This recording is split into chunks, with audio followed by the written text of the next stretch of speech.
Hey, Sunny Singh here, and you know what time it is? Time for another screencast. I'm gonna try to do these about weekly, maybe.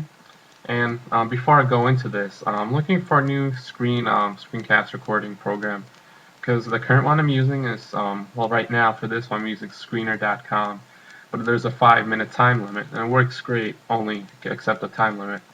Cam Studio, there's some weird cursor issue, so if someone could tell me about that, maybe that would be great.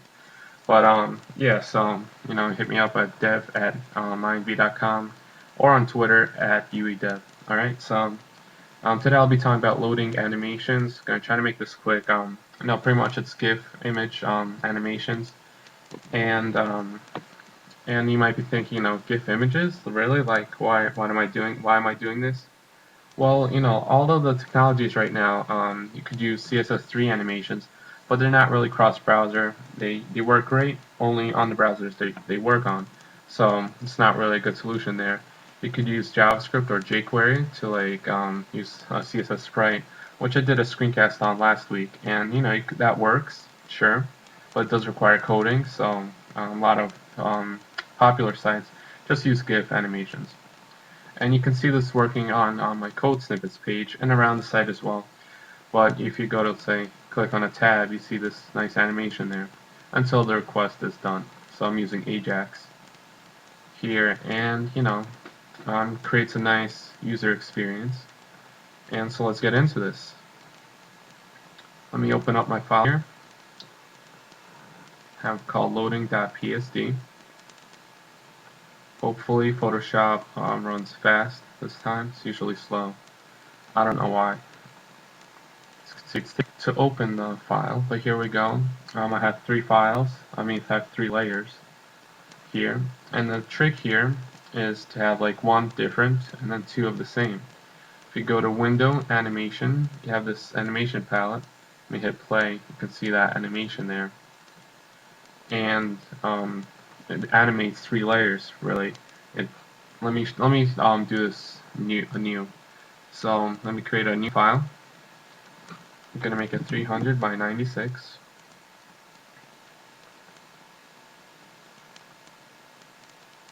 Hope I'm good on time here.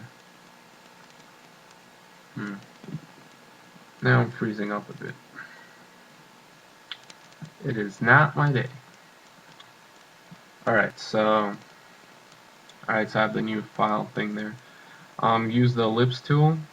Now these won't be the perfect circles, because again I'm low on time here, so just want to make this just the basics. Go to rasterize the layer. Now go to blending options, and you can use any effect here to make your animation just freaking cool. But all I'm doing here is just making these circles. Duplicate the layer, hold shift and use the arrow keys for accuracy when moving it. Again, make this grayish color.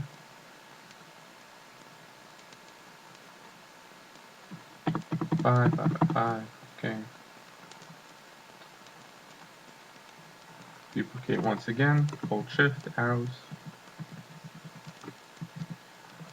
Okay, so this is not perfect again, but go to Window, Animation. Now what you're going to do is hit this button right here, duplicate selected layer, and then just do your what your next frame will look like. So what I want is for the middle one just to be blue. Okay, and duplicate once again. I want the last one to be blue. Paste that. Copy layer. Paste. Alright, now you have your three things there. And this might work for you. But what you want to do is make these 0.1 seconds long. Facebook has a really nice animation. They make the middle layer just really big than compared to the other ones. So go to this arrow thing here, go to tween, and choose as many as you want, and this smoothes out the animation. Alright, so there you have it. Alright, that's super easy. Make sure you go to if you're viewing this on YouTube or on blip.tv, go to dev.mindv.com, go to screencasts, and you can see this full tutorial there. can see my explanations in text as well.